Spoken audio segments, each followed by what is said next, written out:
Ako ang inyong Lolo Pael at ito ang aking kwento. Kaloy, ang batang nagmamay-ari ng mutya ng saging. May isang kwento ng pamilya noon na minsan ang naging kilala sa lupain ng Mindanao. Ito ay ang mga kalisong na nabibilang sa angkan ng mga mahuhusay na albularyo.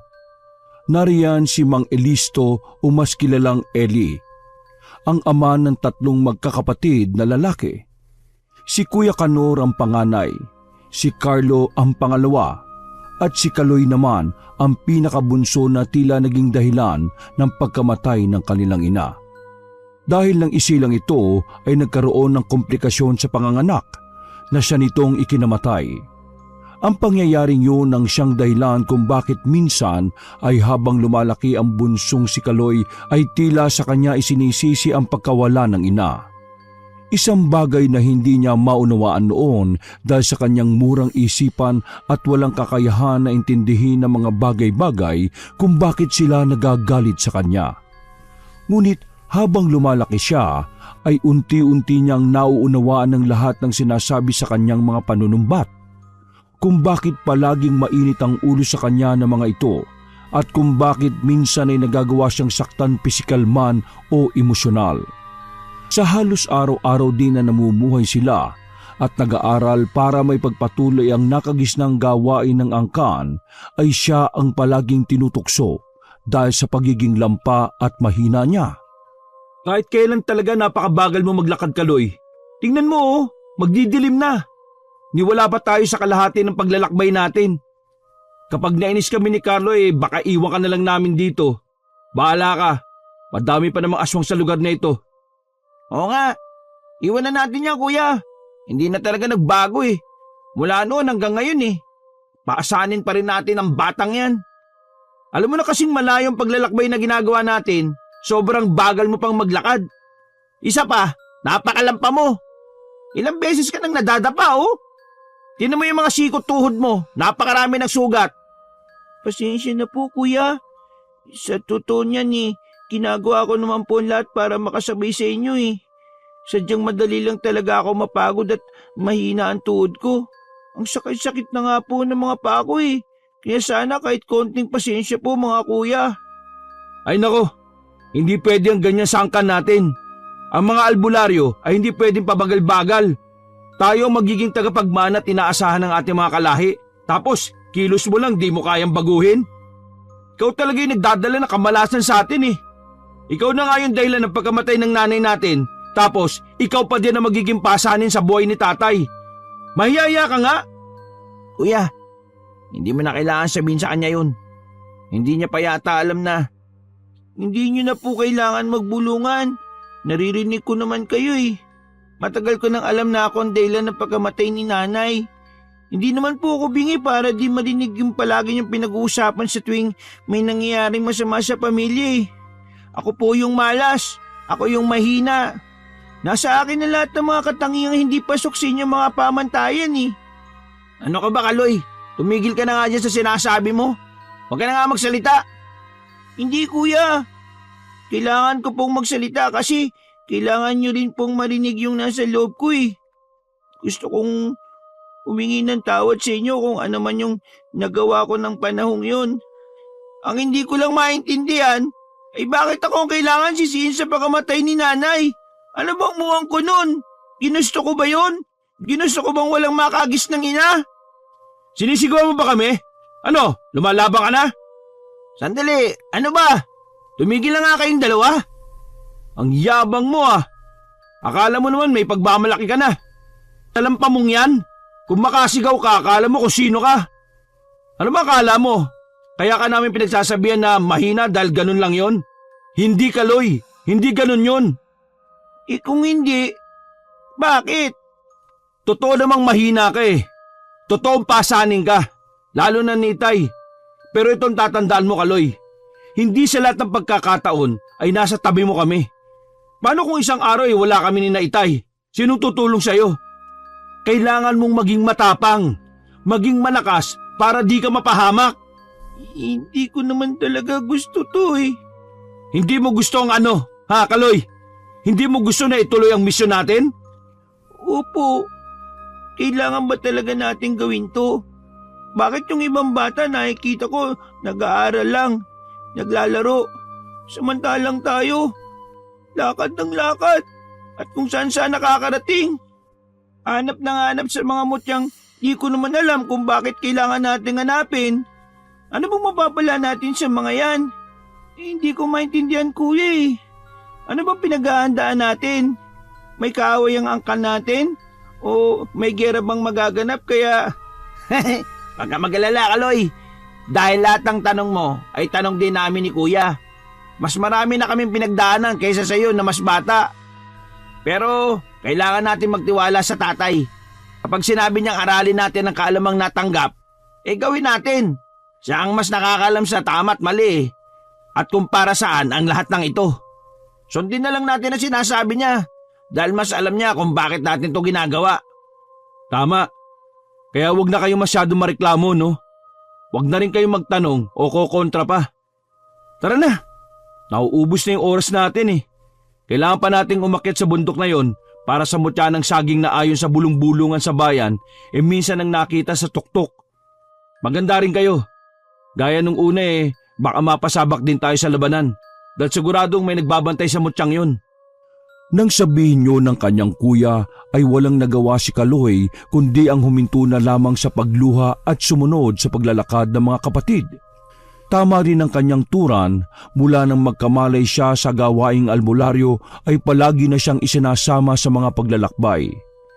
Ginagawa nila yon sa tuwing may napapabalita na may mutya sa isang lugar. Ito na rin ang tila nagiging misyon nila dahil na rin sa kagustuhan ng ama na sila ay makakuha ng marami upang matawag silang mahusay na albularyo at antingero. Noong mga panahon kasi nila, ang may pinakamaraming mutya, anting-anting at iba pa ang siyang itinuturing na malakas sa buong angkan. Ngunit ang pagkuha ng mga ganoong bagay ay hindi nagiging madali. Gaya ng sabi ng panganay na si Kuya Kanor, ang bawat mutya o anting-anting ay binabantayan ng kakaibang nilalang. Maaaring engkanto, lamang lupa, aswang o kaya naman ay ermitanyo na nagbibigay pagsubok sa kanila bago makamit ang inaasam. Marami na silang paglalakbay at pagtatangkang pagkuha sa mga mutya. Ngunit iilan lamang dito ang may tuturing na tagumpay dahil karamihan natatalo sila at walang naiuuwi. Kung isasalarawan naman ang katangian ng magkakapatid, si Kuya Kanor na panganay ang may tuturing na pinakamatapang sa kanila. Siguro bukod sa nakatatanda ay dapat talaga itong maging tila magandang halimbawa sa dalawa upang gaya niya lumakas din ang loob at tumapang ng mga kapatid. Samantala, si Carlo na pangalawa ay may tuturing ding matapang, ngunit hindi gaya ni Kuya Kanor, magaling lang ito sa salita ngunit sa gitna ng kagipitan o labanan ay duwag ito. Puro salita ngunit kulang naman sa gawa. Ang huli ay si Kaloy na pinakabunso ang talaga namang pinakamahina sa kanilang tatlo. Gaya ng unang salaysay, lampa ito at laging nadadapa. Hindi rin ito kayang ipagtanggol ang sarili dahil kung wala ang mga kapatid, malamang sa malamang ay ilang beses na itong napahamak o kaya naman ay matagal nang binawian ng buhay. Bukod dyan, dumagdag pa ang tila pressure sa kanilang mga balikat dahil nasa dugo nila ang pagiging mahusay na albularyo at ang ama ng tatlo. Si Mang Eli, ang pinaka-inaasahan noon sa buong baryo kaya naman hindi sila maaring mabigo sa palaging ipinapagawa ng ama. Kumbaga, kahihiyan kung sila ay makikitaan ng kahinaan. Isa pa, kapag nawala na ang amang si Mang Eli, isa sa kanila ang dapat na pumalit kaya bago mangyari yon, dapat sila ay masasabi ng handa upang hindi mapaya sa angkang kinabibilangan. Matapos ang halos 2 oras na lakaran, narating na nila ang itaas ng kabundukan kung saan natatanaw ang napakaraming puno ng mga saging at iba pa. Iba't ibang uri ng puno ng saging ang nakikita nila at hindi rin sila sigurado kung alin sa mga punong yon ang may mutya. Dahil kinain na ng dilim ang buong paligid. Nagpasya ang magkakapatid na magpalipas muna ng gabi. Si Kuya Kanor ang naghanda ng kanilang matutulugan kasama na ang paggawa ng apoy upang hindi sila lamigin. Si Carlo naman ang naghanda ng kanilang makakain, mga nilagang kamote, saging at iba pa. Samantala, si Kaloy ang inutusang maghanap ng mga bulok at maliliit na sanga upang maging panggatong sa kanilang apoy. Etong Sulo, maghanap ka ng mga panggatong ha. Huwag ka lang masyadong lalayo sa kinalalagyan natin dahil mahirap ang maghanap ng nawawala sa gabi. Sumigaw ka, tawagin mo kami kung kailangan mo ng tulong. Maliwanag? Pero kuya, natatakot po ako eh. Baka pwede po na magpasama ko kay Kuya Carlo. May ginagawa ang kuya mo.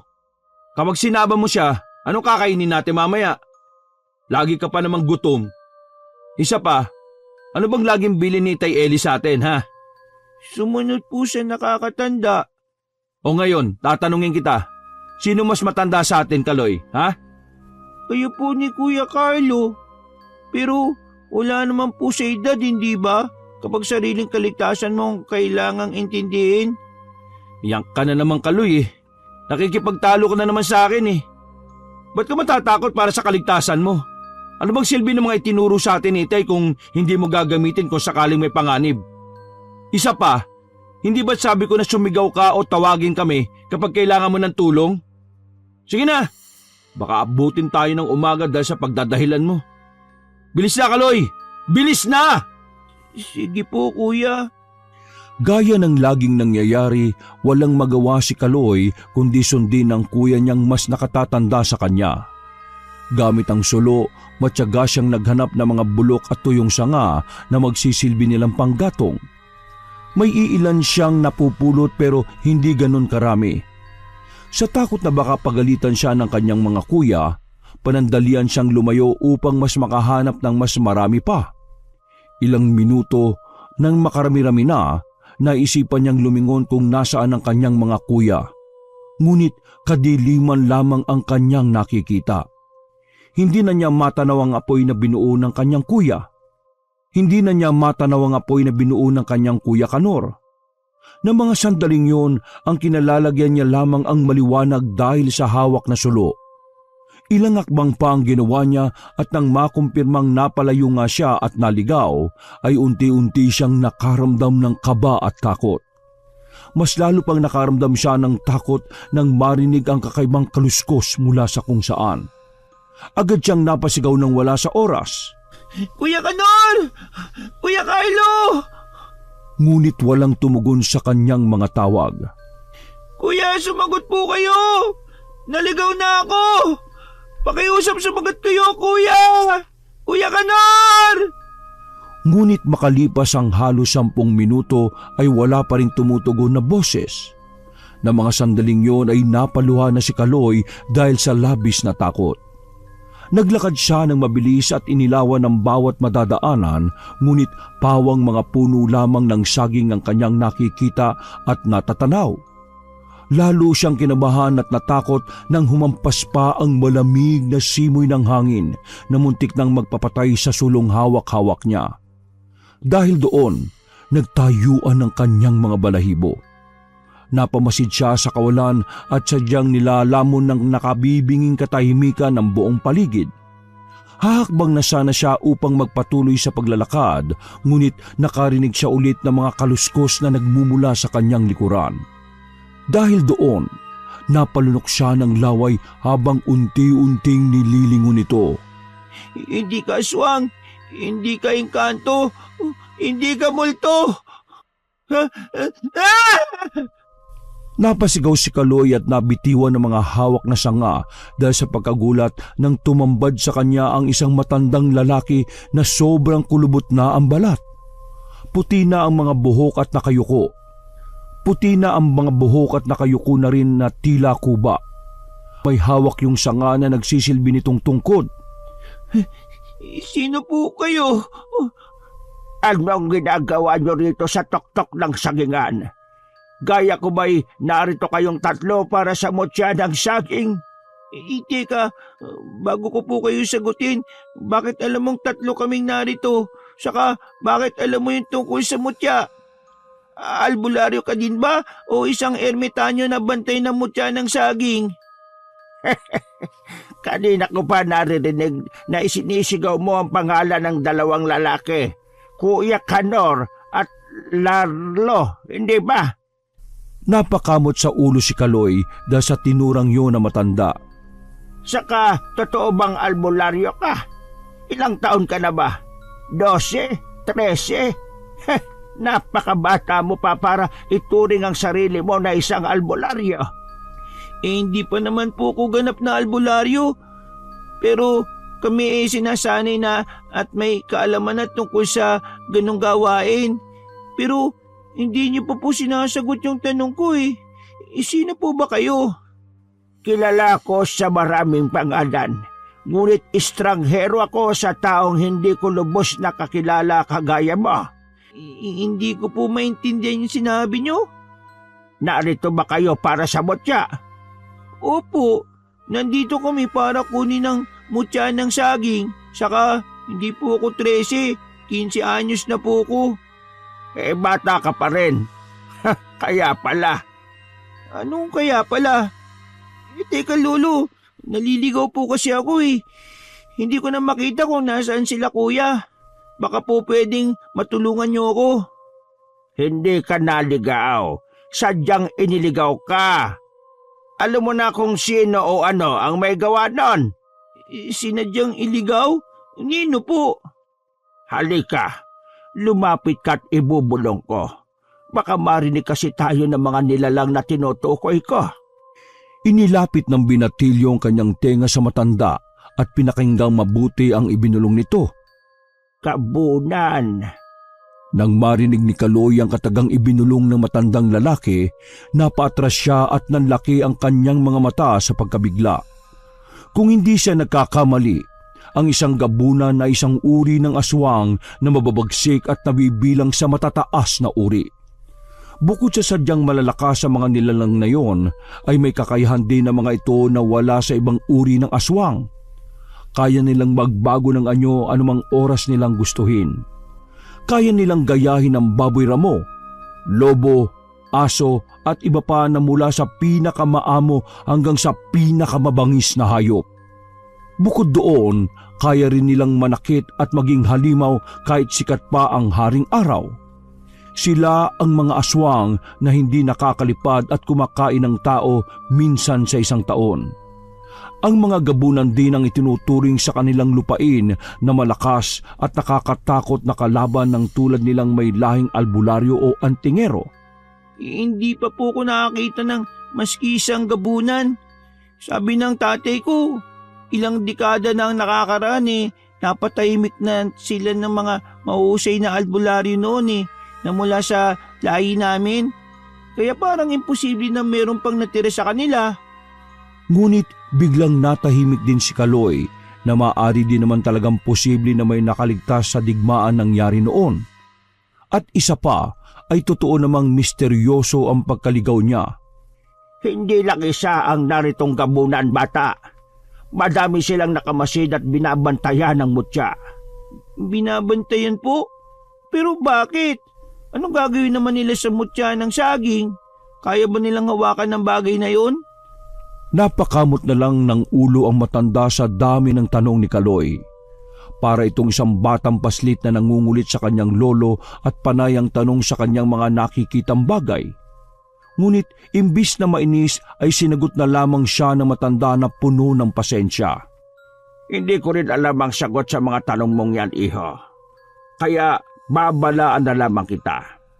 Hanggat may oras pa ay bumaba na kayo ng bundok na ito at wag nang bumalik pa. Hindi kayo ligtas dito. Mga bata lamang kayo. Hindi nyo kakayaning labanan ng mga mababangis na gabunan. Maraming gabunan dito. Bakit kayo po? Hindi kayo aalis o tatakas para makaligtas mula sa kanila? Ang totoo nagdadalawang isip pa ako kung itutuloy ko o hindi yung pagkuha. Hindi ko rin kasi kabisado ang kapangyarihang taglay ng mga gabunan. Ako man nangangamba sa buhay ko. Kung gayon, kailangan ko na makabalik sa mga kapatid ko. Ayaw ko mapahamak ni isa man sa amin. Maski naman naging malupit sila sa akin mula nung bata pa ako, mahal na mahal ko pa rin sila. Sasabihin ko umuwi na kami dahil merong mga malalakas na kalaban. Tama. Kumbinsin mo sila, iho. Bilisan mo. Tumatakbo ang oras. Bubulong ako ng orasyon para maalis ang pagkaligaw sa iyo. Magtungo ka sa kaliwang direksyon. Naroon ang mga kapatid mo. Sige po. Maraming salamat po. Nang tumalikod sa matandang lalaki si Kaloy, napansin niyang nagbago ang daan.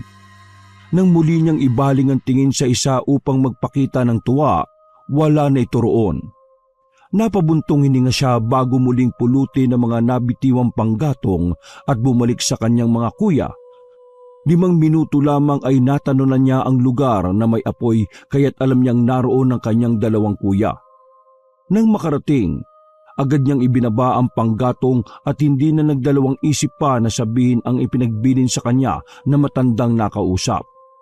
Kuya, kailangan na po natin makalis sa lugar na ito ngayon din.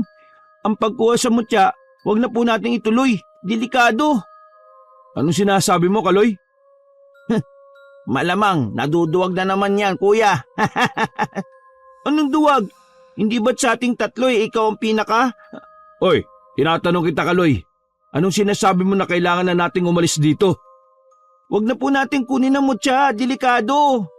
Hindi pwede, Kaloy. Alam mong kabilin-bilinan sa atin ni tatay na kailangan nating makuhang mutya. Kung ano man yung kinatatakutan mo, wala akong pakialam. Wala sangka natin ang mahina at duwag. Haharapin ko kung ano mang pagsubok ang pwedeng ibigay ng mutya. Basta makuha lang natin yon. Pero kuya, kung natatakot ka, umalis ka na. Umuwi ka na. Pakinggan niyo muna ako, kuya. Bago kayo magsabi na masasakit na mga salita. Para naman sa atin to Huwag na tayong tumuloy dahil... Tumigil ka na nga sa kalokohan mo. Pinakuha ka lang ng panggatong Nag-aasang bata ka na naman. Kuya, may mga gabunang nakabantay sa mutya. Ilang segundo ng katahimikan ang namayani sa 3 magkakapatid. Ngunit bigla ring natapos yun nang biglang humalakhak ng napakalakas ang 2 nakakatanda. Pinagtawanan nila ang sinabing yun ni Kaloy. Dahil determinadong pakinggan siya ng mga yon at makumbinsi niya ang mga ito, ay muli nitong inulit ang kanyang sinabi. Nagsasabi ako ng totoo, mga kuya. Hindi po ako nagbibiro. Bakit kayo tumatawa? Paano hindi kami matatawa? Gabunan ang paulit-ulit mong dinadahilan. Nakikinig ka ba sa angka natin? Matagal na natin silang natalo, Kaloy. Matagal na silang nanahimik o marahil nga wala na sa lugar natin. Saka, saan mo ba nakukuha yung mga sinasabi mo? Kaya ka ba nawala na matagal dahil nag-iisip ka ng idadahilan para umuwi na tayo?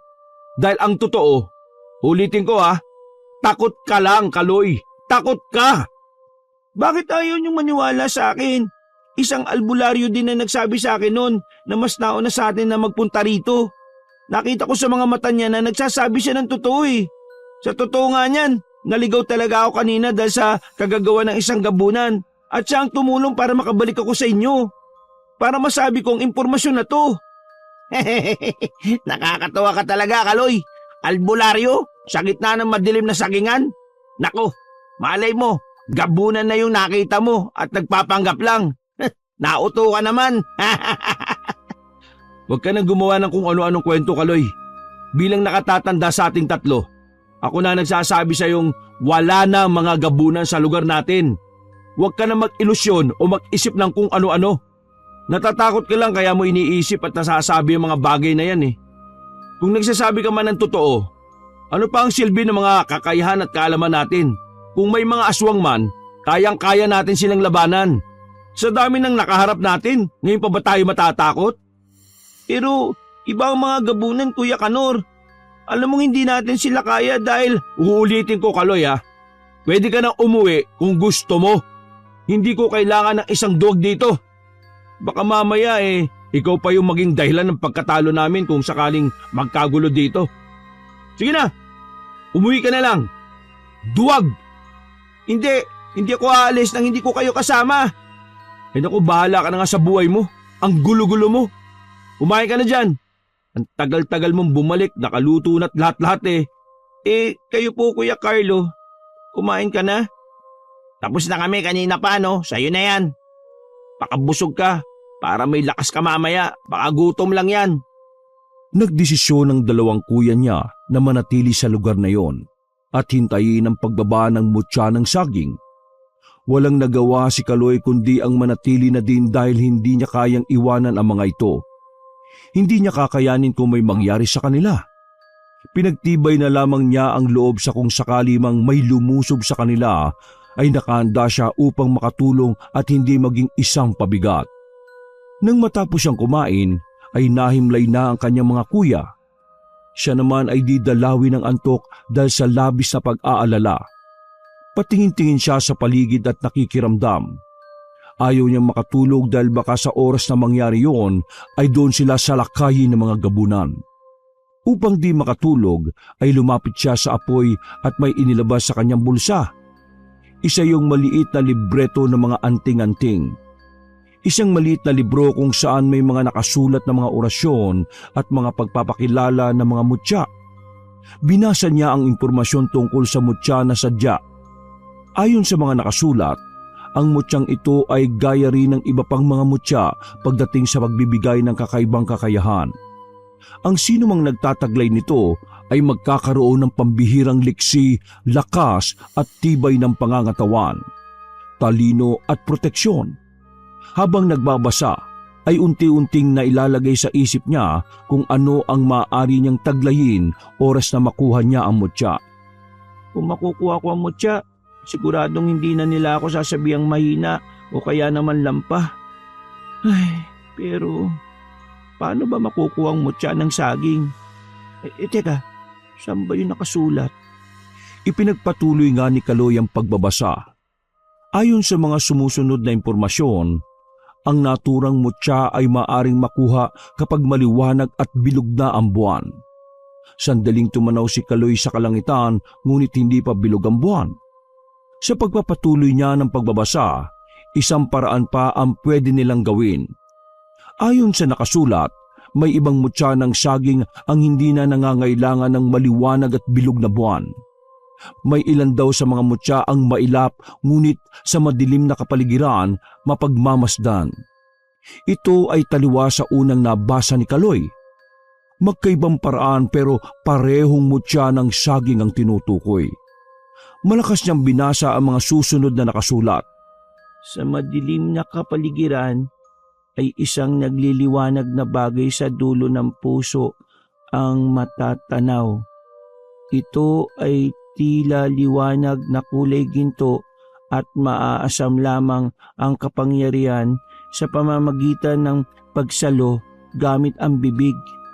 Ang sino mang gagamit ng ibang parte ng katawan gaya ng kamay at iba pa ay hindi magtatamo ng gantimpala. Sa pagbagsak ng mutya at marami ang nakaabang, kaya naman ang matinding pag-iingat ang labis na kailangan. Kung maunahan man ay kailangan mong makipagsagupaan upang tunay na maasam ang kapangyarihan. Nang mabasa ni Kaloy ang huling mga kataga, muli siyang napabuntong hininga dahil likas na matatakotin at mahina. Pakiramdam niya at iniisip na hindi talaga siya magtatagumpay lalo na ang tulad niya. Pero sa kabilang banda, sinasabi ng utak niya na kailangan niyang mauna sa mutya upang mapatunayan na sa wakas ang kanyang sarili. Isinara niya ang maliit na libro at tumayo mula sa kinauupuan. Sandali niyang pinagmasdan ng mga kapatid at nakita niyang mahimbing pa rin ang tulog ng mga yon. Ilang sandali, pumikit siya at nanalangin sa napakaraming santo. Nagabayan siya sa pagtuklas na gagawin niya.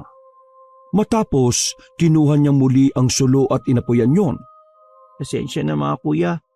Gagawin ko to hindi lamang upang patunayan ang sarili ko sa inyo, kundi upang ilayo na rin kayo sa panganib.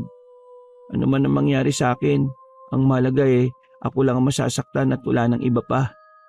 Nang sabihin yon, sinimulan na nga ni Kaloy ang maglakad patungo sa gitna ng kagubatan na puro puno lamang ng saging ang matatagpuan. Ayon sa kanya mga nabasa, ang bunga ng saging na may mutya ay iba sa mga pangkaraniwang bunga. Ito ay mas mahaba, baluktot, at ang pusong nasa dulo ay nakayuko. Sana tama ang iniisip niya na ang ikalawang paraan ang makikita niya at matutuklasan, hindi ang nalabas lamang kapag kabilugan ng buwan. Makilipas ang ilang minuto, isang maliwanag na bagay ang natatanaw niya sa hindi kalayuan. Nang ilang metro na lang, nakaramdam siya ng tuwa dahil mukhang yun na nga ang hinahanap nila. Ang mutya ng saging. Doon, napagmasdan niya ang hitik at dikit-dikit na mga bunga na nasa dulo. May natitira pang puso ng saging. Nakayuko rin ang naturang bunga at puso at sa pinakadulo, nagliliwanag yun ng tila ginto. At may maliit na parang mga alitap-tap ang nagpapaikot-ikot doon. Yan na nga yung mutya ng saging. Huwag kang magsaya, bata. Gaya mo, kanina pa namin hinahanap ang mutya ng saging. Ang patakaran nga lang namin kung sino ang unang makakita, sa kanya ang mutya. Biglang natigilan ng binatilyo nang marinig ang nagsalita mula sa kanyang likuran. Bigla rin niyang naramdaman ang kakaibang lamig ng hangin at ang tila ba mga matang nakatingin sa kanya. Ha? Sino ka? Bakit hindi ka tumingin sa likuran mo, bata? Dahan-dahang nilingon ni Kaloy kung saan ang gagaling ang boses na yon. Laking gulat niya nang makita ang isang nilalang na di niya gustong makita. Nang mapagmasdan ng nilalang, tumulo mula sa mga mata niya ang sariwang luha. Hindi dahil sa hinagpis kundi sa labis na takot. Nang ngumiti ang nilalang na may pulang mga mata, halos kainin ng lupa si Kaloy. Nang hina siya dahil sa panginginig ng kanyang mga tuhod at kalamnan. Ang anyo nito ay may katawang tulad ng sa tao pero ang ulo ay kamukha ng isang mabangis na oso. Ikaw ba ay isang gabunan? Ha! Mukhang matalino ka, bata. May alam ka ba tungkol sa amin? Mula sa kadiliman ng lugar na yon ay lumabas ang ilan pang mga gabunan na aswang. At tulad ng naunang nakita ay meron din ang mga ito ng mababangis na anyo. Teka, natatakot ka ba sa amin? Bakit nanginginig ka? Tangkang lalapitan siya ng gabunan ay biglang sumigaw ang binatilyo. Kuya Kanor! Kuya Carlo! Tulong! Kasunod ng malakas na sigaw na yon ay sinubukan tumakas ni Kaloy. Nagsimula siyang maglakad na mabilis. Ngunit naririnig pa rin niya ang mga kaluskos sa kanyang likuran. Sa bawat takbang na kanyang ginagawa, ang mga tunog ay tila lumalapit. Nang siya'y lumingon, nakita niya ang isang malagim na anyo. Isang matandang babae na may pulang mga mata at matutulis na mga kuko. Ang kanyang mukha ay natatakpan ng mahabang buhok at ang kanyang katawan ay baluktot at tila ba walang mga buto. Hindi na nagdalawang isip si Kaloy at siya'y tumakbo papalayo. Ngunit sa bawat liko niya naroon ang aswang. Biglang may tumalon mula sa isang mataas na sanga ng puno. Isang nilalang na kalahating tao, kalahating ibon. Ang kanyang mga pakpak ay kasing itim ng gabi at ang kanyang mga matay nagliliyab sa galit. Natagpuan ni Kaloy ang kanyang sarili na napapalibutan na ng mga aswang. Bawat isa ay may iba't ibang anyo. May isang malaking aso na may mga matutulis na pangil. Isang baboy na may mga kuko ng leon. At isang ahas na may mukha ng tao. Lahat sila'y naglalaway at nakatingin sa kanya na tila ba siya ang kanilang magiging hapunan. Biglang lumapit ang isa sa kanila. Nang gumanga ito, ay kitang-kita ni Kaloy na mayroon itong matalim ng ngipin at mahabang dila na dumampi pa ng bagya sa mukha ng binatilyo. Akala ni Kaloy ay kakainin siya ng gabunan. Kinain na siya ng sobrang takot at di na niya namalaya na nawala na siya ng ulirat. Ngunit bago siya tuluyang nawala ng malay, ay narinig pa niya ang malalakas na tawanan ng mga ito. Samantala, sa kabilang banda, sa isang malaking puno ng saging ay naroon ang matandang lalaki na nakakubli at nagmamasid. Ito yung matanda na kanina lamang ay nakausap ni Kaloy. Nang masaksihan lahat, dali-dali itong umalis upang ipaalam sa mga kapatid ng bata ang nangyari. Nadatnan niyang masarap na natutulog ang mga ito. Humihilig pa nga ang isa. Hinampas nito ng dala niyang basto ng dalawa. Gulat na gulat sila nang makita ang matanda sa kanilang harapan. Mabilis silang tumayo dahil sa takot na rin sa biglang pagsulpot nito. Sino ka? Anong ginagawa mo? Hindi na mahalagang malaman kung sino ako. Kung may binabala ka sa aming tanda, huwag mo nang ituloy. Hindi mo kami kilala. Baka gusto mong patulang kita at tumigil ka. Nagpunta ako rito para sabihin sa inyong nasa kapahamakan ng kapatid ninyo. Nakita kong kinuha siya ng mga gabunan at kung ako sa inyo, magmadali kayo. Kung hindi ay baka maging pagkain siya ng mga aswang na yon. Ano? Kuya, wala nga dito si Kaloy. Talaga namang bata yun, oh. Napakapasaway. Saan nagpunta yun? Hindi ka ba nakikinig sa akin? Kinuha nga siya ng mga gabunan. Kung ganon, nasaan na sila? Saan namin makikita ang kapatid ko? Pinalaan na kayo ng bunso niyong kapatid tungkol sa kanila. Ngayon, ito na ang pagkakataong hinihintay ninyo dahil bukod sa mga gabunan, naroon din ang mutya ng saging na ipinunta nyo rito. Diretso inyong kanang direksyon at doon, matatanaw nyo mga hinahanap ninyo. Ngunit isang bagay ang ibibilin ko. May mga bagay na sa gitna ng kamatayan ay kailangan pumili. Ang dugong nananalaytay sa inyo o ang bagay na pinapangarap ninyo.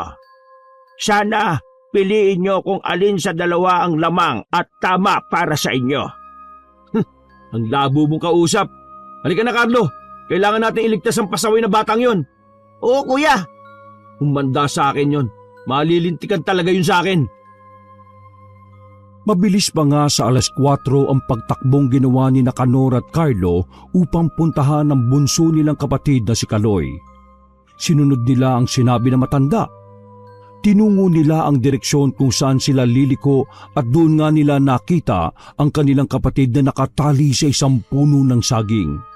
Ngunit bago pa man sila nakalapit, ay napatingala sila sa nagliliwanag na bagay mula sa puno ng saging na yon. Nagkatinginan ng dalawa. Kuya Canor, hindi kaya yan yung mutya? Wala nang iba, Carlo. Yan na nga yun. Grabe, napakaganda niya. Sa wakas, nakita na rin natin.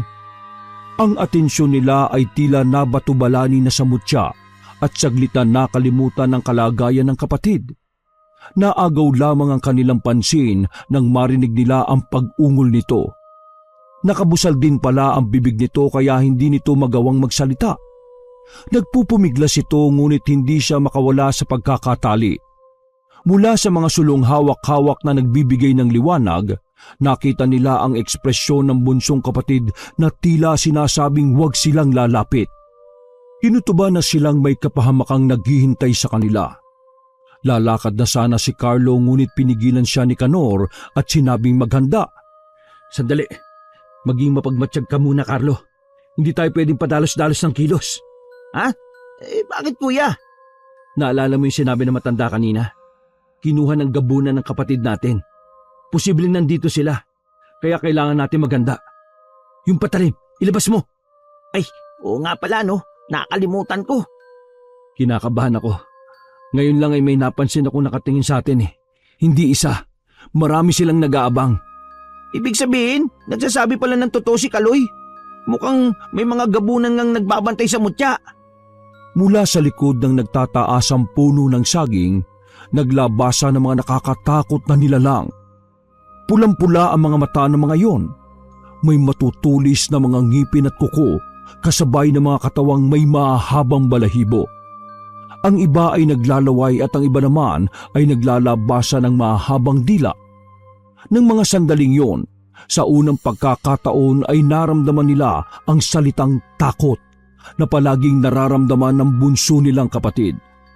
Carlo, alisin mo sa pagkakagapos si Kaloy. Ako nang bahala sa mga ito. Bilisan mo! Kilos! Sa paghakbang ng magkapatid ay siya namang pagsugod ng mga aswang na gabunan. Ang bawat lalapit ay isa-isang sinasaksak at sinusugatan ni Canor gamit ang patalim na minana niya pa mula sa kanilang lolo na albularyo. Mahusay sa pakikipaglaban gamit ang lakas ang binatang si Kanor. Samantalang bilis at liksi naman ng kay Carlo, na maski hinaharangan siya ng mga aswang ay nagawa nitong lumusot at malapitan ng bunso. Gamit ang sariling patalim, agad nitong inalis sa pagkakatali ang isa. Nang maalis, nakita ni Kaloy ang pagsugod ng mga aswang kaya't mabilis nitong tinulak ang kanyang kuya. Nasubsob sa lupa si Carlo. Si Kaloy ang sumangga sa sunod-sunod na pagsugod sa kanya ng aswang. Pinagkakalmot nila ang murang katawan nito. Nagkaroon siya ng malalalim na sugat. Kahit na ganoon, pinilit niyang lumaban. Kinuha niya ang sarili niyang patalim na nasa bewang at gamit ang lakas, pinagsasaksak niya ang bawat lalapit. Nang makita ni Carlo na nahihirapan na ito, mabilis siyang bumangon at sinipa ang mga aswang na nananakit sa kanyang bunsong kapatid. Lumayo ang mga aswang. Doon sila nagkaroon ng pagkakataon para magkalapit na tatlo. Nagtalikuran sila at kitang-kita nila na napapalibutan na sila ng maraming gabunan. Ano tong ginawa mo, Kaloy? Sinubukan ko lang namang hanapin ang mutya eh. Ginawa ko yun dahil ayaw ko kayo mapahamak. At anong tawag mo sa nangyayari ngayon? Hindi ko naman po alam na ganito mangyayari. At saka, teka, paano nyo nalaman na nandito ko? Hindi na mahalaga yung, Kaloy. Dalawa na lang ang pagpipilian natin. Una, labanan sila hanggang sa makalayo at makatakas tayo. O ikalawa, labanan sila at unaan sa pagkuha ng mutya at saka tayo tatakas kung may pagkakataon. Mahalaga pa ba ngayon ang mutya, kuya? Mas pipiliin kong makatakas tayo kaysa sa habulin pa ang bagay na yan na maaari naman nating ikamatay. Hindi ko alam, Kaloy, pero kung ano man ang maging desisyon yung dalawa, yun ang susundin ko. Alam kong mahalaga ang kaligtasan natin pero ayaw ko ring umuwi tayong luhaan at magmukhang kahiyahiya sa ating angkan. Sa palagay nyo ba patatakasin ba tayo ng mga ito? Kahit hindi natin kunin ang mutya, kung hindi tayo lalaban, papatayin nila tayo. Hindi tayo magdidesisyon at pipili kung mabubuhay o mamamatay tayo ngayong gabi. Ngayon lang tayo makakarap ng gabunan, pero dapat ibigay natin ang lahat na makakaya natin para makaligtas dito. Tama ka, Carlo. Sige, kailangan nating lumaban. Kailangan natin makabalik ng buhay sa ating ama. Kuya, natatakot ako. Ayaw ko pang mamatay. Magsasalita pa sanang muli ang pinakamatanda sa magkakapatid, ngunit hindi natuloy na magsisugod muli ang mga aswang na gabunan.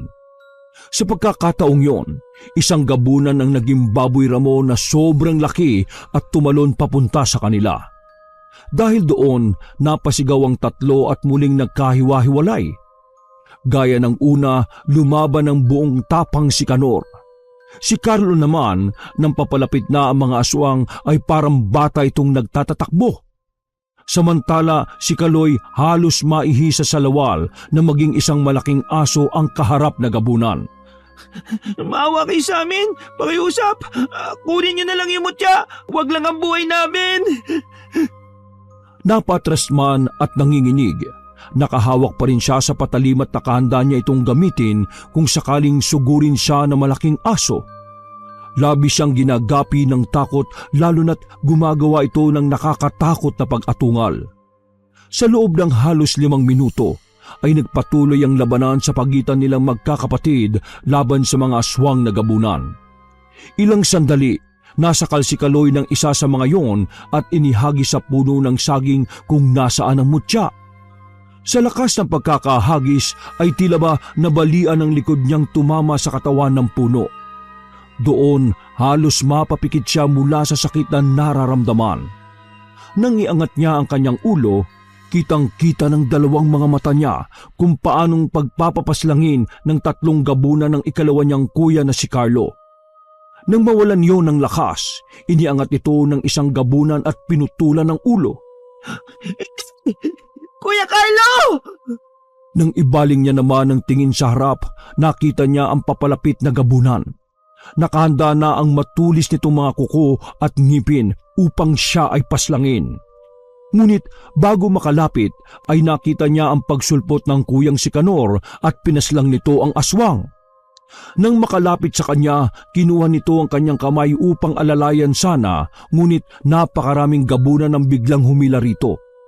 Nabitiwan ng kanyang kuyang patalim kaya wala yung naging laban sa mga aswang. Doon, mula sa hindi kalayuan, ay kitang-kita niya rin kung paano paslangin ang nakakatanda niyang kapatid na si Kanor. Sa huli, binutas ng isa sa mga gabunan ng tiyan nito at nang makuha ang lamang loob, nilantakan yun kasama ng iba pang mga aswang. Mga walang iya kayo! Papatayin ko kayo, mga gabunan! Sa galit, nanginginig na gumapang si Kaloy at kinuha ang patalim ng kanyang kuya. Ngunit napahinto rin siya nang papalapit na ang mga gabunan. Ang lahat ng mga yun ay galit na galit din. Mas lalong namula ang mga mata at naglabasa ng matatalim ng ngipin kasabay ng pagtulo ng malagkit na laway. At pagwagayway ng mahahabang dila. Ilang segundo nakaramdam ng tila paglindol si Kaloy. At nang tumingala siya, nakita niyang nasa harap pala niya ang nagliliwanag na puso ng saging kung nasaan ang mutya. Nang makita yun ng ibang mga gabunan, tila mga galit silang hayop na nagsitakbuhan papalapit sa naturang mutya. Si Kaloy naman, isa lang ang naiisip. Ang maunahan ng mga gabunan sa mutyang naging dahilan ng pagkamatay ng kanyang mga kapatid. Itinukod niya ang mga kamay at gamit ang natitirang lakas, itinulak niya ang sarili upang tuluyang makatayo. Nang mahulog ang mutya ng saging mula sa puso nito, sakto yung pumasok sa bibig ni Kaloy, bago pa man makuha at mahawakan ng mabalahibong kamay ng mga aswang. Kung pagmamasdan, tila nagliwanag pa sa kulay ginto ang bibig ni Kaloy bago yun mawala at muling tuluyang kainin ng dilim ang paligid. Nang malunok ito ng bata at bumagsak sa kinatatayuan, tuluyan siyang nawala ng ulirat. Sa galit ng mga gabunan, sabay-sabay silang nagsitalunan at inilabas ang matatalim nilang mga kuko upang paslangin si Kaloy. Ngunit lahat sila ay nagtalsikan ng humampas ang isang piraso ng sanga sa kanila. Nang makabangon at makatayo, pinagmasdan nila kung kanino nang galing yon. Mula sa matandang lalaki. Bago pa man makaganti ang mga gabunan, biglang nawala ang matanda kasama ng walang malay na si Kaloy. Pagsapit ng umaga, nang magmulat ng mga mata ang batang si Kaloy, ay napagmasdan niya sa tabi ang bangkay ng kanyang mga kuya na sina Kanor at Carlo. Dahil doon, napahagulgul siya at naramdamang muli ang sakit, lalo na nang maalala ang mga senaryo kung paano napaslang ang mga ito. Ilang sandali, isang pamilyar na tao rin ang natanaw niyang nakatayo malapit sa kanya. Ikaw bang nagligtas sa akin mula sa mga gabunan? Oo, ako nga, iho. Bakit huli ka na nang dumating? Bakit hindi mo kami tinulungan ng sugurin kami ng mga gabunan? Kasi kung hindi mo naman talaga gagawin yun, bakit mo pa ako iniligtas? Bakit? Bakit? Unang-una, binabati kita dahil ikaw ang matagumpay na nakakuha ng inaasam na mutya ng saging. Ikalawa, hindi yan ang tanong ko. Ang sabi ko, bakit hindi mo kami tinulungan sa gitna ng labang yon? Gayong may kakayahan ka naman pala. Bakit? Bakit hinintay mo pang mamatay ang dalawang kuya ko? Dahil hindi ako tumutulong sa mga estrangherong hindi ko kilala, iho. Yun ang sarili kong prinsipyo na kailanman ay hindi maaaring questionin ninuman, lalong-lalo ka na isang bata at walang alam sa pag-aalbularyo. Siguro nga, oo, bata ko, pero alam ko ang tama at mali. Alam ko kung ano ang dapat na maging prinsipyo ng isang albularyo. Mula nang isilang ako hanggang sa lumaki, ang laging tinuturo sa amin, ang mga albularyo ay matatapang at handang tumulong sa kahit na sino. Kaya uulitin ko ang tanong, bakit hindi mo kami tinulungan? Bakit sa huli, iniligtas mo pa ako? Nasaan ang prinsipyong sinasabi mo? Nasaan? Sige, sasabihin ko na ang totoo, iho. Total, hindi na rin naman may babalik ang mga mahalagang tao na nawala sa'yo. Tama ka naman at tama ang mga aral na natanggap mo. Layunin nga ng angkan natin ang maging matapang at matulungin. Ngunit hindi gaya ng mga nagpalaki sa iyo. Ako ang albularyong nakalimutan na ng lahat dahil sa paghahangad ng mas mataas at dahil na rin sa isang pangyayari sa nakaraan. Tama ang narinig mo. Mas naghahangad pa ako ng mas mataas at gaya ng ambisyon ng mga kapatid mo, gusto ko ring makuha ang mutya ng saging.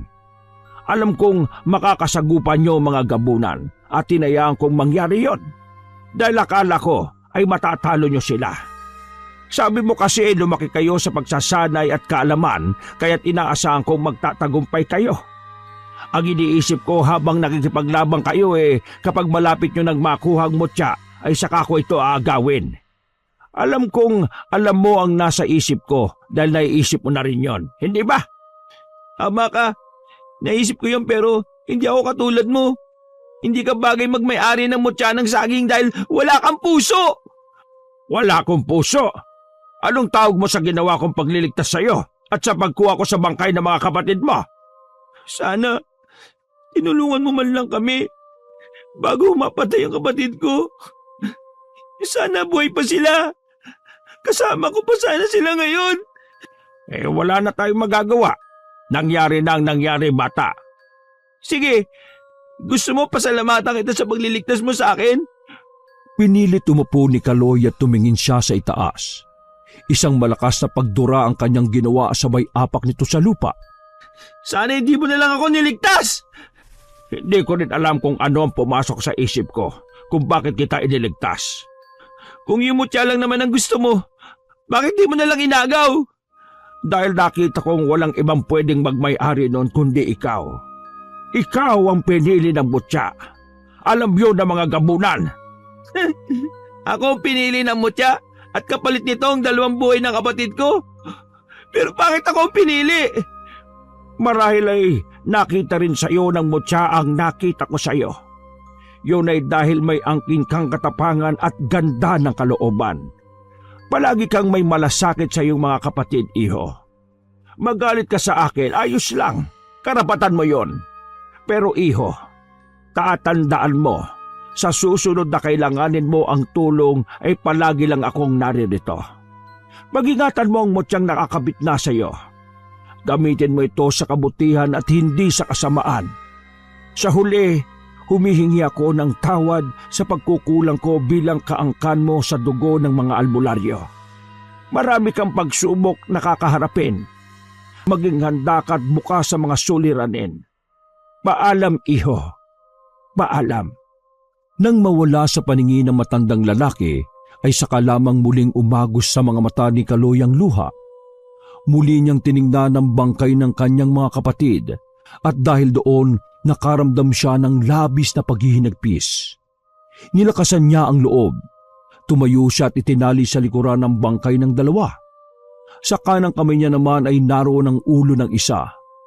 Sa hindi inaasahan, nagkaroon siya ng kakaibang lakas na dahilan upang mabuhat at mabitbit niya ang mabibigat na mga katawan ng kapatid. Ilang oras na paglalakbay, sa wakas ay narating niya na ang kanilang baryo. Nang ilapag niya ang bangkay kasama ang putol na ulo, labis na galit at hinagpis ang naramdaman ng kanyang ama na si Mang Eli. Anong nangyari? Bakit patay na ang mga kapatid mo? Sabihin mo ang totoo. Bakit sila ang namatay at ikaw lang ang natitirang buhay? Bakit? Itay, patawarin niyo po ako. Nang tangkain ko pong mag-isang kunin ng mutya, nahuli ako ng mga aswang. Hindi ko inaasahan na darating sina Kuya Kanor at Carlo para iligtas ako. Akala ko mananalo kami sa laban sa kanila pero namatay lang sila, Itay. Patawarin mo po ako. Dahil kasalanan ko kung bakit sila namatay. Ikaw na naman! Ikaw na naman ang may kasalanan! Ikaw na nga ang dahilan kung bakit namatay ang inay mo, tapos pati sa mga kapatid mo! Anong kamalasan ang meron sa iyo bakit pati ang buhay ng mga kapatid mo ay nadamay? Baka pati ako, sa huli mamatay ng dahil sa iyo! Kaya bago mangyari yon, uunahan na kita! Itay, wag po! Hinugot ni Mang Eli ang mahabang patalim na nasa kanyang bewang at gamit ang lakas, iwinasiwas niya yon upang gilitan sana ng liig ang sariling anak. Ngunit nagulantang ang lahat ng mga naroon kabilang siya nang manatili ang anak na si Kaloy sa tindig. Nanginginig na itinaas ng bata ang kanang kamay upang suriin ang sariling leeg. Ngunit nanlaki rin ang naluluha niyang mga mata dahil wala siyang natamong kahit na anong malalim na hiwa o sugat. Imposible! Ikaw ang pinakamahina at pinakalampas sa inyong magkakapatid. Paanong hindi ka tinatabla ng patalim ko? Nang bitiwan ng amang si Mang Eli ang mga salitang yon, muli nitong inihanda ang patalim. Ang anak naman na si Kaloy ay nanatili pa rin nakatayo at tila handa na sa kahit na anumang kaparusahan na gagawin ng sariling ama. Gamit muli ang lakas, walang alinlangang ibinaon ni Mang Eli ang patalim sa tiyan ng sariling anak. Bumaon naman yon, ngunit nang hugutin, walang kahit na anong dugo ang tumulo o lumabas. Ni sugat ay wala rin kundi nabutas lamang ang damit na tinamaan ng patalim. Anong meron sa iyo? Nakuha mo bang mutya ng saging? Yan lang ba ang mga sasabihin at itatanong niyo sa akin, Tay? Matapos na mga nangyari, ang mutya lang ba itatanong mo? Oo, alam ko nagkamali ako at kasalanan ko kung bakit namatay si na kuya. Pero magagawa niyo pala talagang patayin ako. Wala rin pala kayong pinagkaiba sa mga gabunan na nakaharap namin. Wala rin pala kayong pinagkaiba. Mamamatay tao rin pala kayo, Tay. Gabunan? Pero Sa sobrang sakit na nararamdaman, hindi na tinapos ni Kaloy ang mga sasabihin ng ama. Puno pa man ng dugo ang buong katawan dahil sa bitbit ng mga bangkay, tumakbo siya at hindi na alintana pa kung saan siya dadalhin ng mga paa. Panay ang hagulgol niya kasabay ang sunod-sunod na pagsigaw dahil sa sinapit ng mga kapatid at tangkang pagpatay sa kanya ng sariling ama. Hanggang sa mapahinto siya na makarating sa gitna ng kagubatan. Doon inilabas niya ang lahat ng sama ng loob. Mula nung isinilang siya hanggang sa paglaki. Kung paano siya sisihin dahil sa pagkawala ng ina. Kung paano siya ituring na pinakamahina sa kanilang magkakapatid at kung paano iparamdam ng mga yon na siya ay iba sa kanila. Gusto niya mang magalit sa mga kapatid ngunit sa loob-loob niya, mahal niya ang mga ito. May tampo siya, oo. Pero hindi niya alam mahal niya pa rin ang mga ito. Isinumpa man niya ang angkang pinagmulan ngunit sa loob-loob niya, bakit tinahabol pa rin siya ng mga ganitong pagkatao?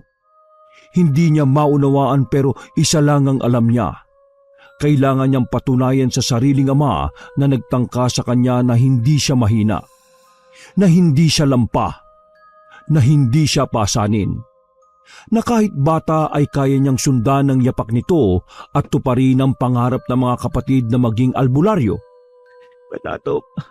Patutunayan ko sa inyo, Tay, na kahit bata ako ay kaya ko maging mahusay na albularyo gaya niyo. Kuya Kanor, Kuya Carlo, huwag kayong mag-alala dahil igaganti ko kayo. Kukunin ko ang hustisya at ipapakitang hindi sayang ang pagliligtas niyo sa akin. Babalik ako. Gaganti ako. Hindi ko hayaang mapunta sa walang pagkamatay ninyo. Pangako ko yan, mga kuya ko. Pinagmasdan ni Kaloy ang sarili. Kung noon ay nakikita niyang mahina siya at lampa, ngayon ay alam niyang kakaiba na siya. Nararamdaman niya ang kakaibang lakas mula sa kanyang kaloob-looban. Makalipas ang ilang oras, sinubukan niyang suntukin ang isa sa mga punong nasa harapan at namangha siya nang bumaon ng kamao niya roon at hindi man lang nakaramdam ng sakit. Tumakbo rin siya na mabilis at gaya ng inaasahan niya, mas mabilis nga siya kung ikukumpara noon. Tumalon din siya at naramdaman niyang magaan ang pangangatawan niya. Pero alam niya sa sariling may kulang. Walang silbi ang kakayahang natamasa niya mula sa mutya kung hindi siya marunong makipaglaban bilang albularyo. Ayaw niya nang magpadalos-dalos at gusto niyang maging planado ang lahat, lalo na ang paghihiganti niya sa mga aswang na gabunan. Kaya naman kinabukasan, muli siyang naglakbay at matyagang hinanap ang matandang lalaki na minsan ang nagligtas sa kanya. Ilang oras din ang paglalakbay na ginawa niya. Ilang ilog at kabukiran pa ang tinawid niya. Nang makarating sa harap ng isang talon, ay doon nakita niya ang isang lumang bahay kubo. Sa labas noon, nakita niya ang matandang lalaki na nakatayo at nakangiting nakatanaw sa kanya. Nang makalapit, agad siyang lumuhod at tinura ng pakay niya kung bakit naroroon. Alam ko masyado pa po akong bata para maging ganap na albularyo. Alam kong marami pang bagay ang hindi ko alam at hindi pa naituturo sa amin. Nakita ko sa iyo at narinig ang pananalita mo. Ang karunungan, kaya naman bilang bata. Nakikiusap ako ituro mo po sa akin ang sapat na kakayahan at kaalaman. Sinong nagsabi sa iyo na may kinalaman ng edad sa pagiging isang ganap na albularyo? Kapag ang bata ay ninais na matuto sa ganitong gawain, yun ay ang dapat pagpalain at pagbigyan dahil yun ang tunay na puso ng pagiging albularyo. Pero bago ko tanggapin ang tulad mong estranghero, may isang bagay akong itatanong. Gagawin mo ba ito dahil gusto mo o gagawin mo lang ito para maghiganti? Alam niyo po kung ano ang nasa isip ko at alam niyo rin na ano man ang maging layunin ko. Babalik at babalik sa akin yun. Mahusay ang sagot mo. Handa ka na nga sa ganitong gawain, Kaloy. Kaya, tara na. Simulan na nating hasain pa ang iyong kakayahan at kaalaman. Sa loob lamang ng 2 linggo ay natutunan na nga ni Kaloy ang lahat ng kakayahan at kaalaman tungkol sa pagiging isang albularyo. Mga bagay na hindi niya natutunan mula sa amang si Mang Eli. Nariyan ang kaalaman tungkol sa mga lihim na kapangyarihan ng mutya at anting-anting, panggagamot, paghabi ng mga armas at patalim, paglaban sa mga kulam at barang, at lalong-lalo na ang kakayahan sa paglaban ng masasamang nilalang gaya na lamang ng mga aswang. Sa huling araw ng kanilang pagsasanay ay isang punyal na may 2 talim ang ibinigay ng matandang lalaki kay Kaloy. Ngayon lamang sa kasaysayan ng ating angkan at dugo na nagkaroon ng isang batang albularyo. At ikaw yon, Kaloy. Dekada ang kailangan upang ito ay matutunan, ngunit pinatunayan mo sa akin na ang pagnanais na matuto ay hindi nangangailangan ng mahabang panahon o maraming taon. Ang punyal na ito ay minana ko pa sa aking lolo't lola. Tanggapin mo, Kaloy. Alam mo bang ang punyal na yan ang muntik ng umubos ng mga gabunan noon? At yan din ang tatapos sa kanila ngayon sa pamamagitan mo, Kaloy. Sa tingin niyo po ba, magagawa ko yun? Malalakas sila at sobrang bagsik. Isa pa ay madami sila. Pero nasa iyo ang mutya ng saging, iho. Lahat ng kakayahan mo ay sapat na para mapuksa sila. At alam mo ba kung ano ang tingin mo sa kanila ay ganun din ang takot nila sa iyo ngayon? Pero may isang tanong po ako. Bakit po nila binabantayan at gustong kunin ang mutya? Kung sakaling napasa kamay nila ang mutya, hindi lang isang maaring magtamo ng kapangyarihan kundi lahat sila na mapapasahan ng dugo. Sa pananaliksik na ginawa ko tungkol sa lahi nila, ang kakayahan ng isa ay maaring maging kakayahan ng lahat, kaya't maswerteng ikaw ang napili ng mutya. Maraming salamat po. Ngayon, nauunawaan ko na ang lahat at nasagot na ang mga tanong sa isip ko. Isa na lang po ang kailangan kong malaman. Ano yon, Kaloy? Sino po ba talaga kayo? O kahit sabihin nyo na lang po sa akin, ano po ang pangalan ninyo? Malalaman mo rin balang araw, Kaloy. Ang mahalaga ngayon, hindi ka na basta estranghero na lang sa paningin ko. Dahil ikaw ang kauna-unahan kong naging mag-aaral.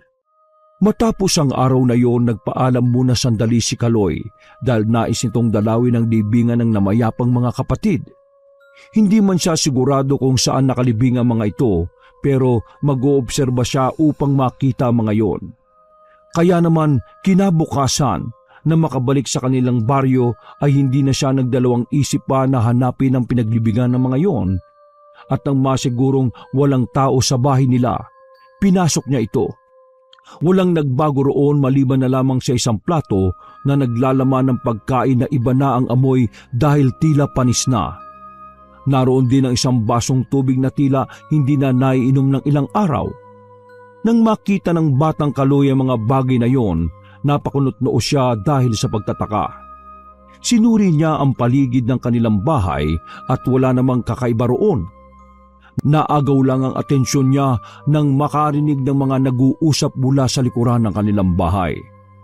Nang buksan niya ang bintana, Doon ay tumambad sa kanya ang dalawang lalaking tila may hinuhukay sa bakuran nila. Nakita niya pa ang dalawang nakatumbang krus na marahil nakatayo roon dahil may inilibing o nakalibing.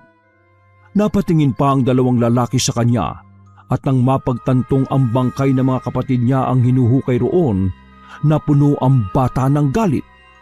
Tumalon siya mula sa bintana at isa-isang pinagsusuntok at pinagsisisi pa ang dalawang lalaki.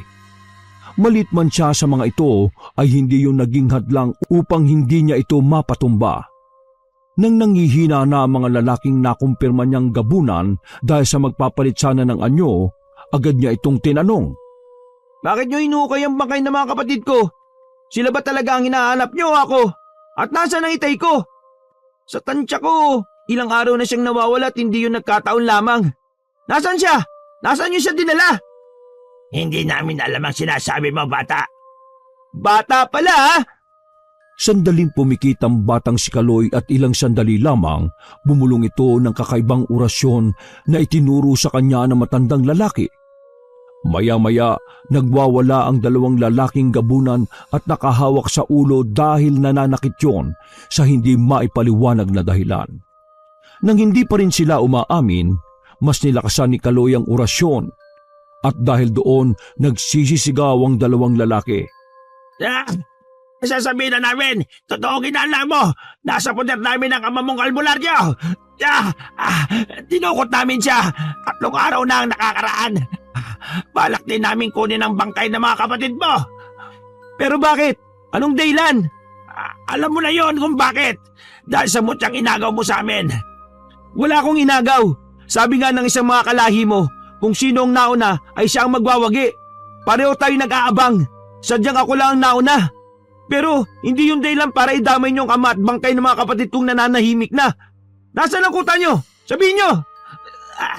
Naroon pa rin kami sa lugar kung saan mo nakuha ang mutya. Nag-aabang pa rin kami doon at nagbabaka sakali. Kaya hindi kami umaalis sa sagingan. Pero alam mong kapahamakan ang gagawin mo kapag pumunta ka ron, hindi ba? Oo, pero hindi na gaya noon. Ngayon, sisiguraduhin ko mga bangkay niyo naman ang aabutan ng umaga sa bundok na yon. At para patunayan, uunahin ko kayong patayin. Sandaling umatras kasabay ng pagpikit si Kaloy at ikinulong sa 2 palad ang punyal. Doon napagbasdaan ng mga gabunan na ang batang napaglaruan at nakalaban nila noon ay ibang-iba na. Alam nilang hindi lang yun dahil sa mutya, kundi nagkaroon ito ng kakaibang kaalaman. Sa pagbigkas ni Kaloy ng orasyon ay siya namang pagdilat niya. Sa bilis at liksi, 5 segundo lamang ay nahiwa niya mga lieg ng 2 lalaking gabunan. Natulala lamang ang mga yun at maya-maya bumagsak sa lupang kinatatayuan at wala ng mga buhay. Papatunayan ko sa angkan nyo na hindi lang ako basta bata, kundi batang albularyo. Ilang oras na lakaran, saktong pagsapit ng hating gabi ay nakarating ng muli si Kaloy sa sagingan. Kung saan din napaslang ang kanyang 2 kapatid at kung saan niya rin nakuha ang pinag-aagawang mutya ng saging. Dahil bilog ang maliwanag na buwan, makikita ang dandaang puno ng sagingan na karamihan ay hitik sa mga bunga.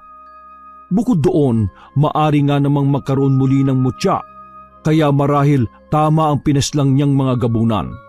Nanatili ang iba rito para doon. Habang papalapit si Kaloy sa gitna ng sagingan, ay tila lumalakas ang kanyang pakiramdam. Kasama na ang pandinig at pangangatawan. Tila ang nalunok na mutya ay mas nagiging epektibo dahil nagbalik siya sa lupang pinagmulan nito. Ilang sandali, sa 2 pagkakataon ay muling naulit ang senaryong nakita niya noon. Mula sa likod ng mga puno ng saging ay naglitawan ng napakaraming pulang mga mata. Maya-maya pa'y iniluwa ang napakarami ding mga aswang na gabunan. Ang mga yon ay iba't iba ang mga anyo. May nagbago ng wangi sa hayop. Ang iba ay mahaba ang dila at mga buhok. Ang iba ay nakanganga at makikitang matutulis na mga ngipin. Ang iba ay nakataas sa mga kamay na may matutulis ding kuko. Magkakaiba man, pero kung pagmamasdan ay nakakakilabot ang kanilang mga itsura. Alam ni Kaloy na mapapalaban siya at alam niya ring minamaliit siya ng mga ito dahil sa bata siya. Kaya naman marahan niyang inilabas ang punyal na ibinigay noon ng matandang lalaki. Nang magawa, isang gabunan din ang sumulpot sa harapan niya at hawak-hawak noon ang sugutan niyang ama. Itay, anong ginawa nyo? Bakit nyo siya sinaktan? Hindi nyo alam ang kaya kong gawin dahil sa ginawa nyo. Mabuting at binuhay pa nga namin siya. Alam kong nakaligtas ka at nasa iyo ang mutya, kaya't hindi ko muna siya pinaslang. Ngayon, kung gusto mong mabuhay at makapiling pa ang ama mo, may kondisyon ako. Mutya kapalit ng buhay niya. Mag-isip ka. Alam mong bata ka pa at wala kang laban sa aming mga gabunan. Munti ka na nga naming mapaslang noon pero kapag naulit ang pagkakataon na yon, hindi ko nahahayaang mabuhay ka pa. Kaya ngayon, magdesisyon ka, bata. Kilala ko na kayo at alam kong isuko ko man ang gusto nyo ay papaslangin nyo pa rin kami. Kung noon ay nakita mong nanginginig ako at takot na takot, ngayon ay sisiguraduhin kong ikaw naman ang manginginig sa takot. At sinong tinatawag mong bata? Hindi mo ba alam na ang tinatawag mong bata ang papaslang sa'yo? Hindi inasahan ng gabunan ang sumunod na ginawa ni Kaloy. Umusal ito ng isang malakas na orasyon at mabilis na sinugod ang gabunang may hawak sa kanyang ama. Ilang segundo nagsukayo ng dugo at maya-maya lang ay nabitiwan na nito si Mang Eli at bumagsak yun sa lupa. Walang nakaimik dahil sa gulat. Nang may masmasa na mga aswang ay labi silang nakaramdam ng galit nang makitang patay na ang kanilang pinuno. Sabay-sabay na sumugod ang mga aswang na gabunan. Dahil doon, gamit ang mga natutunan, kakayahan, kaalaman at mutya, ay isa-isa itong pinaslang ng batang albularyo na si Kaloy. Naroon lamang ang kanyang amang nanghihina at kitang-kita niya ang kahusayan ng anak. Hindi siya makapaniwala na ang nakikitang mahina noon ay ang pinakamagaling na ngayon sa kanyang paningin. Sa bawat lalapit ding gabunan sa kanya ay agad-agad na napapaslang ng anak. Tila napagtangkaan niya man itong paslangin noon ay ipinagtatanggol pa rin siya nito. Nakita niyang malaki man ang pagkakasala at pagkukulang niya ay mahal pa rin siya ng anak. Dahil sa senaryong napagmamasdan, nabuhayan ng loob si Mang Eli. Pumulot siya ng matigas at matibay na sanga. Gamit ang natitirang lakas, tinulungan niya ang anak na si Kaloy. Gamit ang napulot na sanga ay nakipagsabayan siya sa paglaban sa mga mababagsik na gabunan. Lakas, laban sa lakas. Liksi, laban sa liksi. Utak, laban sa diskarte. Ang mahihina ang siyang bumabagsak at namamatay. Maririnig sa buong kapaligiran ng sigawan, ungol at nakakakilabot na patayan. Wala ni isang gabunan na makagapi o makasugat man lang kay Kaloy. Kung noon ay lalampa-lampas siya at mahina, ngayon ay halos hindi na siya madaplisan dahil sa taglay na lakas, liksi, kakayahan at kaalaman. Makalipas ang halos 10 minutong patayan, sa wakas ay isang gabunan na lamang ang natitira. Lalapitan na sana ito ni Mang Eli ngunit pinigilan siya ni Kaloy. Ako na ang papaslang sa huling gabunan, Itay. Dahan-dahan nga itong nilapitan ni Kaloy at kitang-kita niya kung paanong manginig ang gabunan na yon nang mapagmasdan siya. Ilang metro napaluhod ang gabunan at kitang-kita sa mga mata nito ang labis na takot dahil sa kaharap na batang albularyo. Patawarin mo ako, bata. Patawarin mo ako sa mga pagkakasalang nagawa ko sa iyo. Pakiusap, huwag mo kunin ang buhay ko. Yan din ang katagang inusal ko sa inyo noon eh. Pero anong ginawa nyo? Pinaslang nyo pa rin ang mga kapatid ko. Ang Kuya Kanor ko at Kuya Carlo ko. Sa tingin mo pagbibigyan ko ang pakiusap mo? O gagayahin ko ang naging desisyon nyo noon? Kahit paslangin mo ako, alam mong babalik at babalik ang mga gabunan para makaganti. Hindi lang 1, 2 o 3, kundi... Hindi na naituloy ng gabunan ang sasabihin ng hiwain ni Kaloy gamit ang punyalang leeg nito. Sumirit doon ang sariwang dugo at ilang sandali lamang nalugutan niyo ng hininga at bumagsak sa lupang kinaluluhuran. Alam kong babalik kayo at kung mangyari man yon, babalik din ng mga mahuhusay na albularyo para paslangin kayo. Tapos na ang laban. Nilapitan ni Mang Eli ang kanyang anak at mahigpit na niyakap. Ibang-iba ka na, Kaloy. Saan mo natutunan ng mga bagay na yan? Sa isang matanda na di ko kilala pero di ako itinuring na iba. Anong pangalan niya? Hindi ko po alam ang pangalan niya eh. Pero sigurado akong isa siyang albularyo tulad natin. Mabuti naman at tinuruan ka niya ng mga bagay na di ko na ituro sa iyo. Patawarin mo sana ako, anak, sa lahat ng mga naging pagkukulang ko. Matapos ang madugong patayan, mula sa likod ng isang puno ng saging ay lumitaw ng may tuwa ang matandang lalaki na tumulong kay Kaloy. Nang makita ito ni Mang Eli, nagulantang siya sa pamilyar na mukha. Nilapitan niya pa ito at sinuri. Hindi siya namamalikmata. Ito ang kanyang nawawalang ama. Ikaw ba yan? Magkakilala po kayo? Napakatagal mong nawala.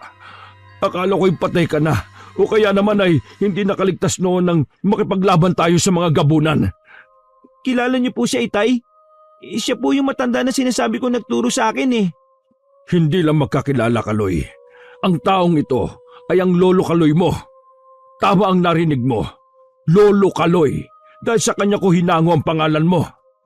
Kaya palang lapit ng loob ko sa inyo at ang bait-bait niyo sa akin. Ikaw palang lolo ko at ama ng tatay ko. Pero matagal niyo na po ba akong kilala? At ano yung narinig kong pakikipaglaban niyo noon sa mga gabunan?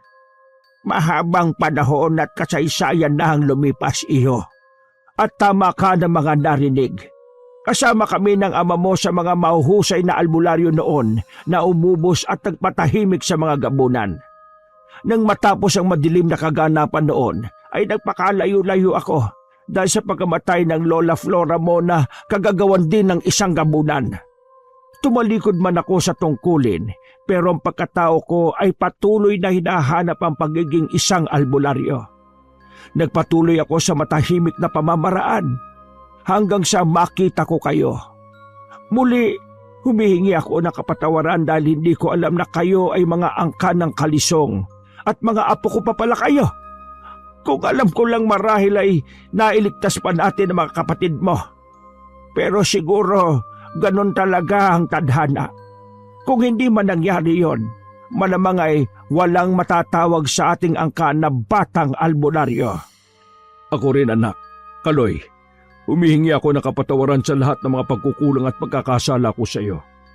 Pangako, babawi ako sa iyo, anak. Kailanman ay hindi ako marunong magtanim ng galit, Tay. Marahil, oo, nagtampo ako, pero kaya kong magpatawad. Ano man ang pagkukulang natin sa isa't isa sa nakaraan, kalimutan na po natin yun at magsimula ng bagong buhay sa inaharap. Salamat dahil ngayon ay mas lalo ko pong naunawa ng totoo kong pagkatao at pinagmulan. Maraming salamat po, Tay, Lolo. Ipinapangako ko pong ipagpapatuloy ko ang angkang pinagmulan natin at ang kakayang meron ako. Ako, si Kaloy Kalisong. Ipinagmamalaki kong ako ay isang batang albularyo. Diyan na nga nagtatapos ang kwento na isang batang itinuring noon na mahina at lampa. Ngunit sa huli ay kinikilalang mahusay at pinakabatang albularyo. Sa paglipas ng maraming taon ay nanatili ng tuluyan ng katahimikan sa kanilang baryo at buong lupain ng Mindanao. At ang kasaysayang binuo ni Kaloy ay tumatak at patuloy na naging inspirasyon sa mga susunod na henerasyon ng pagiging isang albularyo. Wakas!